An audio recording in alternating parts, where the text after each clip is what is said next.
Hi, my name is Barb Evenson, and I am here with my friend Darla Drew and some of our favorite authors, Anton Kaiser, Gary Friendshuh, Paul Peterson. We're having writer's block, and writer's block is an attempt to have audiences, which are all of you guys, turn out and see authors present their work and present themselves. We're recording it, and then we're going to have an online book festival that will be ongoing, because we discovered during COVID that not everybody can show up for live events. So Backroom is moving toward online availability. Darla, would you like to add anything to that?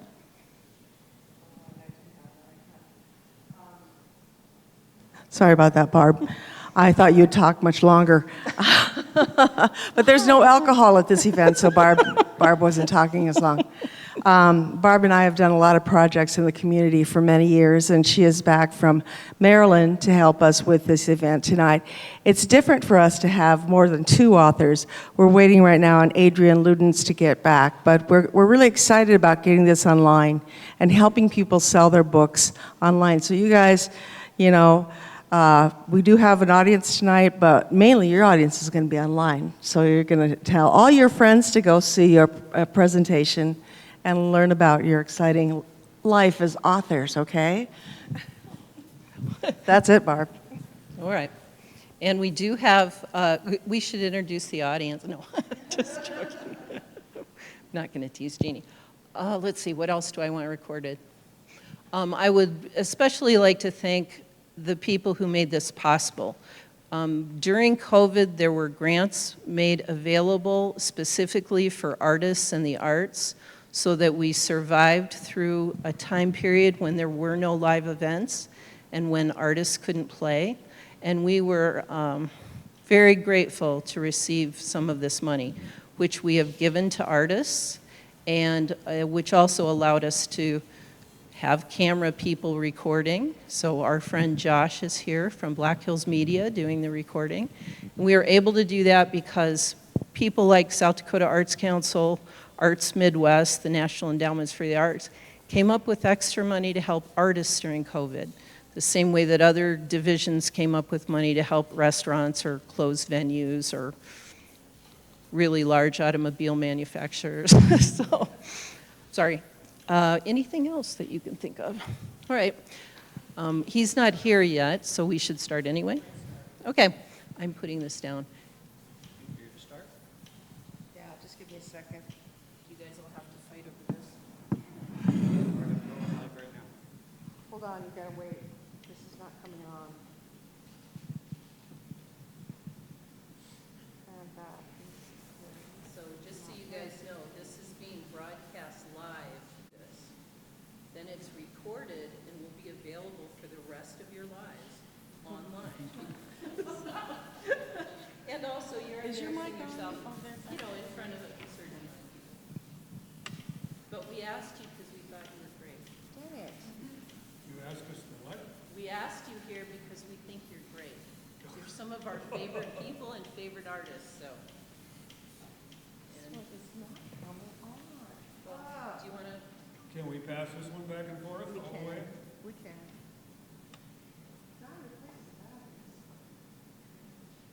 Check, check. Okay, what'd you do? Magician. Thank you. Okay, all right. He doesn't have fingernails. So that'll be the intro, then I'll just start in with the authors that are here. Okay. Well, hello everybody. I am Darla Drew. I'm the president of Backroom Productions, and we're here tonight with some really interesting guys that are authors in our area. And we're waiting on a 4th one, but we're just going to dig in right now as long as we've got these 3 great guys here, and they're going to answer some questions that I'm going to throw at them. So we'll just get started. I'd like to start with Anton Kaiser. If you'd pass the mic to Anton, please, and just tell us a little bit about yourself, introduce yourself, and just about what you write. A little bit about myself. I was born in South Dakota, raised in Oregon, went to West Point in New York, and they sent me to Europe and Vietnam and 27 years in the service. came back to Rapid City, sit down and write a book about Joan of Arc.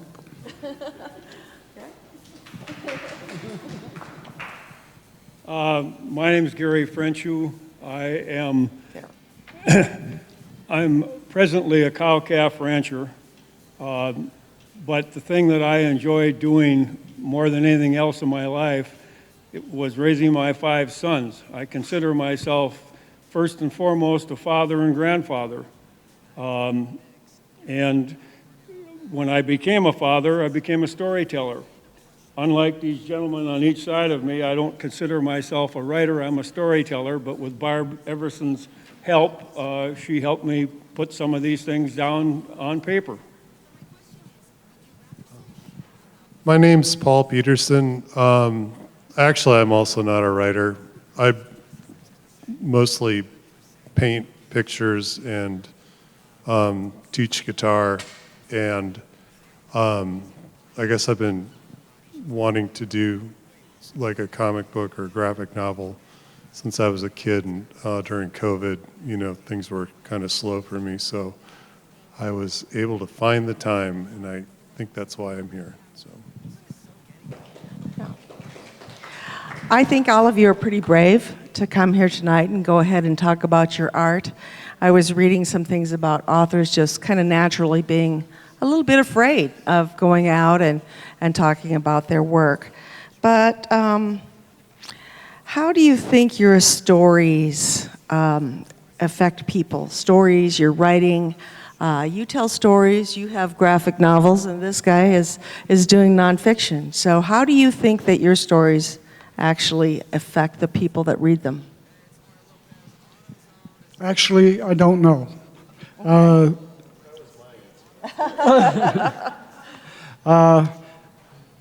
I write nonfiction, and I write to satisfy myself. And when I answer all the questions I have and have it down in writing, and I'm satisfied with it, I move on to something else.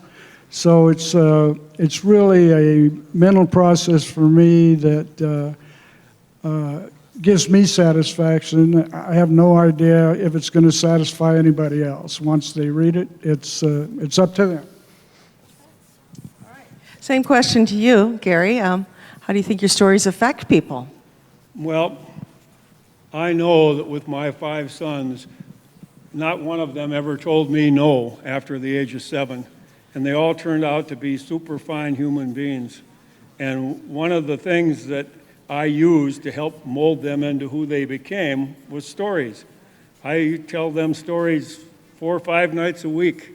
And that way I could actually teach and instill in them morals and values, and without them even realizing it. And then I had other people ask me, people shocked me when they said that they had trouble raising teenage kids, and I thought, that's the greatest time of my life, raising my teenage boys. And so they asked me, well, how did you do it? What were some of your methods? And when I told them about these stories, they said, well, you ought to write those down. You ought to share those with other people. So that's what started me on this journey. I've been so blessed in my life, I figured this is one way to give back.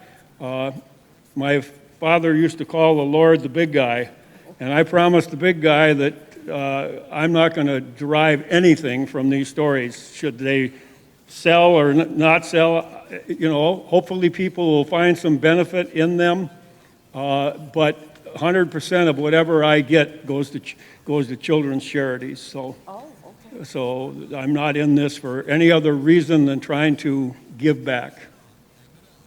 And Paul is a graphic novelist. Maybe you could tell us what that means before you tell us about what you hope to impact other people with your work. I mean, you do art, and now you're into this other, genre, so to speak.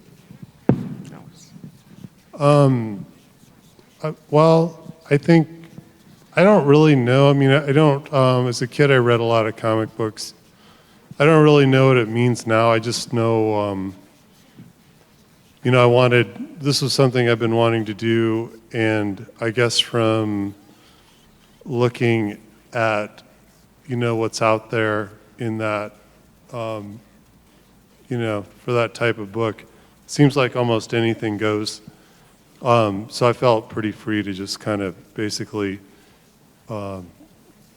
finish it and not really worry about fitting into any kind of, you know, whether it was, you know, a lot of it was just I wanted an excuse to draw every day. And I wanted something that would take up about 6 hours of my day because I was kind of, you know, I had a lot of like extra time for a while. That was during COVID? Yeah. And that's what you know, I don't know if I spent 6 hours a day on it, but it definitely helped me get through the time. What was the question? Was that something like that? It's fine. You Yeah, got, yeah. okay. How you So- hope it affects people, you know. Yeah, I don't know. I mean, I really just printed you know, some copies recently, not that long ago, and I haven't really got into how it affects people. I've just had people say that they enjoyed it or didn't enjoy it, or you know, there are people that I was asking to help me with, you know, like before it was published, to help with the or you know, grammar and etc. So I don't know. I hope it was just fun and entertaining, I guess is what I was hoping. May I, Darla? Sure, go ahead. When my father passed away, I thought it was really sad that my 5 sons didn't really know him, and I'd have given anything to know more about him, and it was sad that I couldn't pick up something to read. So with Barb's help, I dove into, I wanted to encourage my family and others, everyone here, to tell their story. Everybody has a story. And so I decided the best way to do that is to write my own story. So that took me down that path. So when you say, how does it affect people? Well, I hope that these children's stories help people or help their children, teaching them morals and values. But I hope more that people will venture to tell their story.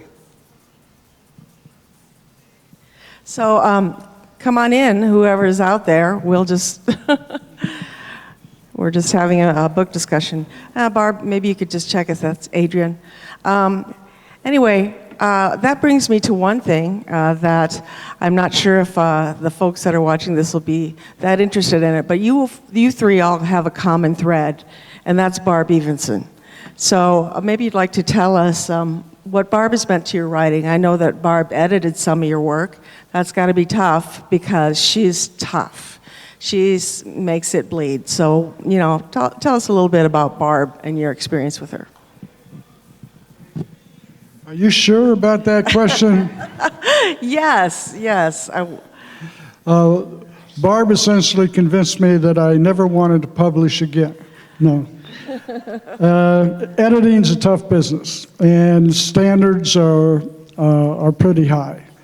And so for a guy like me who's comma challenged, and we debate semicolons and colons and word choice and sentence structure and so on and so forth, it's almost an endless process. Now, I would admit that Barb was probably right 50% of the time. But nevertheless, it is an arduous process. It takes somebody who's stubborn, like Barb, to get it done. And when you run into somebody who's as stubborn as I am, it's even harder to get it done. But we got it done. Yes. Thank you. Barb affected my life way more than she'll probably ever know. She took this old cowboy and took his stories and helped me turn them into some writings. She started out as my editor, and I tried a few before her, and nobody seemed more interested and more attentive. And yes, she had things that she wanted done in a certain way, but she always said, Gary, this is your work. You do it the way you get the final say. She started out as my editor, She wound up as one of my best friends, and she made me, I hate to say a good writer, but a little bit better writer. So I guess I've known Barb for years. I think I met her, well, yeah, probably, oh yeah, decades at this point. Probably through music originally, and she's just always been, very encouraging, whatever I do. So she's always been she's a good friend to the anybody with any creative interests. Yeah. Yes, I would agree with you all on this. I know you, the audience doesn't know Barb Evenson that well, but she changed a lot of lives, including mine, and brought me into this really creative area of the backroom productions. I'm going to tell you guys a quote right now, and you don't have to agree with it, but you can talk about it. George Orwell said, "Serious writers, I should say on the whole, are more vain and self-centered than journalists, though less interested in money." What do you have to say about that, Anton? Are you vain and self-centered? Yes. As a matter of fact, like I said, I just write for myself. If it happens to be useful to anybody else, that's icing on the cake. And I don't write for money. I'm a retired military. I've got myself covered in that regard. So I think George Orwell has probably hit the nail on the head as far as I'm concerned. How funny. Okay. it's very interesting that you would ask that particular question, because Barb and I visited a little bit before I came here. And actually, the first thing that I ever started to write down, again, my whole life, I consider myself a father and grandfather more than anything else. That's the greatest joy in my life. And when I saw so many, my first 4 boys were raised during the 60s and 70s. And the new way of raising children, I just kind of shook my head at. And it's like, people told me, friends told me, I would never want to go through those raise my teenagers again. And I thought, that was the best time of my life. What are you talking about? And so I decided, and I raised my boys the old-fashioned way. And I decided, I want to put a book out there to help people who seem to have forgot the old-fashioned way. So I started writing a book on raising children. And that's the first thing I wrote. And my wife, when she read that the first time, she said, I don't know if there's a diamond in that lump of coal or not, but who the heck cares what Gary Friendshuh thinks about raising children? She says, publish your stories. That's where it's at. Then people get to know you, and maybe they'll want to know what you have to say about raising children. So in a way, that answers your question. I asked Barb, should I bring that up? And she says, And it sounds a little bit like, you think you got the right way, and she's right. So in answer to your question, I guess I'm a little egotistical that way. I'm just so damn proud. I mean, I got very lucky or very blessed to have 5 sons turn out the way they did. And money, I don't give one hoot about that. In fact, if people here thought that any of these books of mine would help and they don't want to pay for them, ask me for them. Whatever they give me goes to children's charities, but I'm not in this for the money at all. Okay, well, George Orwell is right so far. What do you have to say, Paul? Yeah, I haven't got to the point where I really feel like I can worry too much about money. It would be nice. I'd like to cover my printing costs, and that's about where I'm at.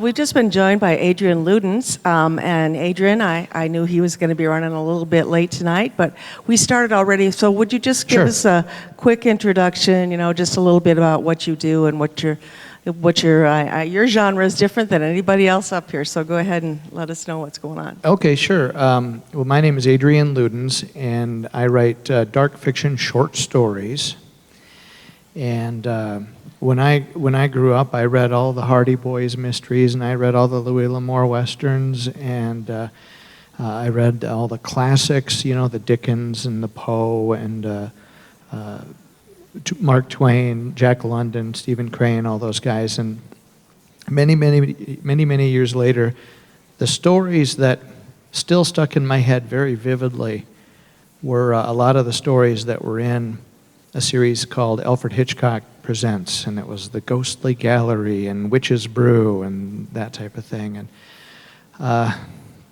I can't point to a time when I decided, but I decided to try my hand at it, and it was a very slow learning process.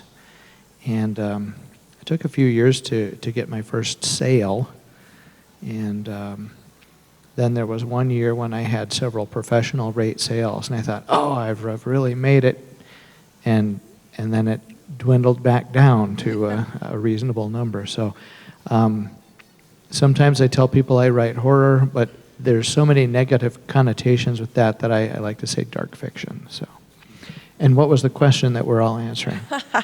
Oh, you're going to be interested in this one. George Orwell said, serious writers, I should say, on the whole, are more vain and self-centered than journalists, though less interested in money. Less interested. Are you vain and self-interested and not interested in money? You know, I don't, it's nice to sell, books. I mean, obviously that's a great feeling, but I think the charge that I get is to look at the table of contents. If I've sold a story to an anthology, if I look at the table of contents and see some names that I know, or their books are on my bookshelf that I've read, I get a real thrill out of that. Stephen King, not yet, but Peter Straub, who just passed away a couple of days ago, I did share an anthology with him, and that was definitely a highlight for me. So I do it to get that little electric thrill when I've read somebody's work and I say, oh, I'm in something with them. So. Yes, thank you for that. We're sharing a mic here, so I hope nobody's really COVID averse, but we're just doing the best we can. If you'd like to pass that back up here to Anton. We're just having kind of a panel discussion. If you guys want to jump in at some point right after somebody speaks, don't worry about that. You don't have to necessarily come back to me, so anyway, we have such different kinds of writers here. We've got Anton, who has been writing nonfiction and really centered on Joan of Arc and her military skills. I think I'm right on saying that. We've got Gary, who writes stories, hopefully almost the kind of Aesop fables kind of way that people teach through stories. We've got Paul, that is an artist that is trying his hand at a graphic novel, trying to integrate his art with his writing. And then Adrian, who is really a serious writer who is doing the dark fiction, as he says. And so all of those things are really, really different. So I'd like to ask you guys, what do you think you do in your writing that no one else can? What do you do with your writing that no one else can? Pass that to Gary. We'll let you be last for a change, okay? There you go. Wow. I don't know anyone can set their mind to do whatever they want to do. I can only tell you what I try to do best. I try to speak from my heart. I try to tell the truth. I try to put something out there of value. There's a saying that our story is the only thing we'll truly ever own. So when I talked about starting to tell my life story and trying to encourage others to tell their life story, I think that's really important. But I'm nothing special compared to anybody else, so anybody can do what I can do. Well, neither is Dr. Phil, but you guys are trying to make the world a better place, I think. Paul, what do you think you're offering that no one else quite sees? Well, in the realm of, visual storytelling, I don't know if I offer anything that nobody else is offering. I mean, really, I've been painting. I was trained as a painter at school, and narrative was actually, at the time I was studying, it was something you were supposed to purge from your images. And so, man, I mean, really for me, I hate the term bucket list. I absolutely hate it. But this was really just something I wanted to, like, complete and do well enough that it just, wasn't embarrassing. So, I don't know.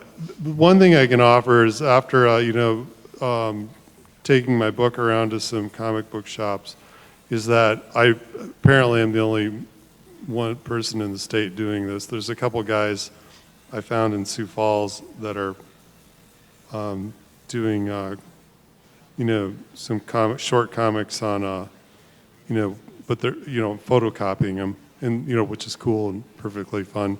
So I don't know. I mean, maybe I'm the only one that found wasted or took some money and, had them printed up with, UPC codes. UPC codes. That's what I can bring to this.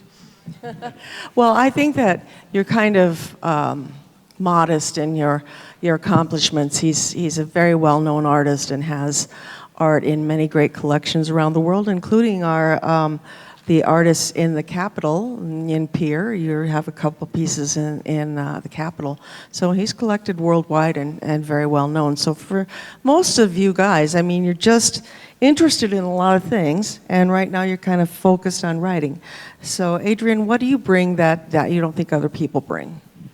Well, if I just focus this on the answer being, horror fiction or dark fiction, I think of the rodeo champ and country singer Chris Ledoux from Wyoming. I'm a big fan of his and used to buy his records at the state fair. And before he got a major label deal, he'd sell records out of the back of his truck at rodeos, and it's kind of what you bring some books to something, an event at the library or an event like this, right? And you're doing the same thing. And he had a song.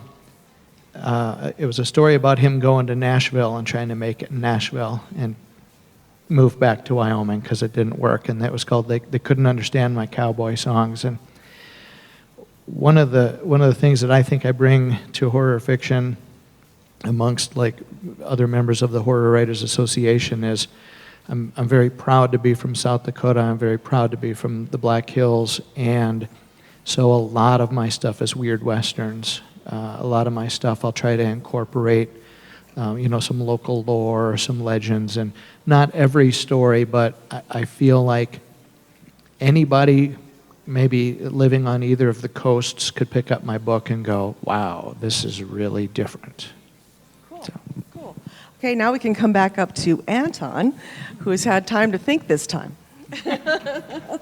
You didn't like my previous answer. No, I did like your previous answers, I spent 25 years on Joan of Arc, so I can just tell you that what I bring to that story is about as purely military as any book that's ever been written about her. And that's exactly what I went after. I wanted to find out how she did what she did without any mystery, without any fantasy, which a lot of the books about her tend to portray. So it's, the other thing is I wanted to be deadly accurate. I hate speculation and that sort of thing, and I wanted to bring to the story heavy documentation. My footnotes are extensive. I always try to prove what I'm saying, and it's a whole different story about Joan of Arc than what you normally see, and that's what I bring. It is. It is very different. I've read your book, and I'm just going to say, Anton and I met over Joan of Arc. I was running karaoke at a place. He was there. He came up to me after I got done with my shift, and he was talking to me, and he said something about, military daughters, because my father's a military man, and he thinks that military daughters are somehow super cool, and he was right. So anyway, but he also said something about, writing about Joan of Arc, and not everybody believes in what she did and all that stuff. And I said, but she found the Dauphin in a crowd, and he goes, you know that term, Dauphin? After that, we were complete friends. So I'm going to just do one more question, and then we're going to let the authors loose on some presentations, because I've never had 4 people, and I'm so happy to do this. I want more time. But does rewriting always make a story better? And that goes down to Paul.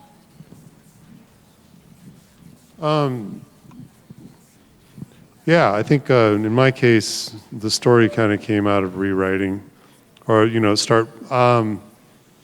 guess I have a cousin from Iowa who's does some writing. She's written a couple novels at this point, and she said, it's okay if you just start with dialogue. If you have a conversation, you can turn that into a story.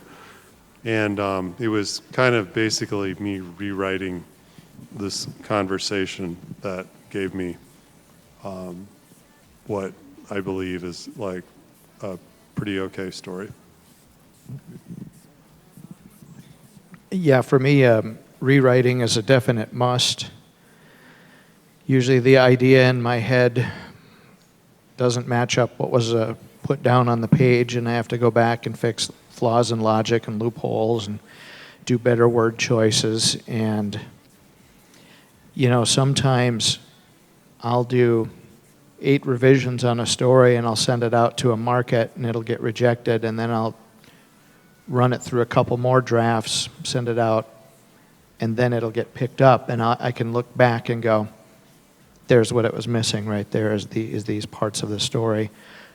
Sometimes to strengthen the story or add a little backstory or depth. Sometimes I'll change an ending. One editor will say, well, it's great, but I don't like the ending, and they'll rewrite it. Or I'll take that same story, send it to somebody else, and they'll say it's perfect. So it's been my experience that a lot of rewrites always benefit my stuff, yeah. Let's go back up to Anton now, and then we'll probably have one last question. Well, you might explain that Dauphin means the future French king, and I was surprised that she knew that. But Karaoke singer in a bar. Yeah. I'll just make rewriting my comments about it very brief. I worked on Joan of Arc for 25 years. I wrote one complete biography about her. I let it bake, I read it, and threw it away. I wrote another one about her, complete, documented as best I could do, and I read it, and it didn't do what I wanted it to do, and I threw it away. I was trying to convince myself that I, too, like all those armored knights in medieval history who followed her into combat and were so successful, I tried to convince myself that I would have followed her. And I couldn't do that the first 2 times I wrote the biography on her. I finally got the 3rd biography, which is 2 volumes and unpublished. But I then extracted the leadership lessons from that 3rd biography to create the book that Barb and I published. And that is what? Say the name. Joan of Arc, The Charismatic Leadership. So I'm out of my class right here. I sit and I listen to these guys, and they're writers. They're talented. I'm just a storyteller. I tell a story, and then Barb and my wife will help me often and say, yeah, you need to tweak this or that, and they're usually right. So yes, I also rewrite, but nothing to the extent that Anton has done, or the end of the table down here. Adrian. Adrian, so, but yes, rewriting is part of the process. Okay, well, give the mic to Adrian, and we'll go one last question. down to Adrian. So how has writing changed you? How has doing this kind of work changed you as a person?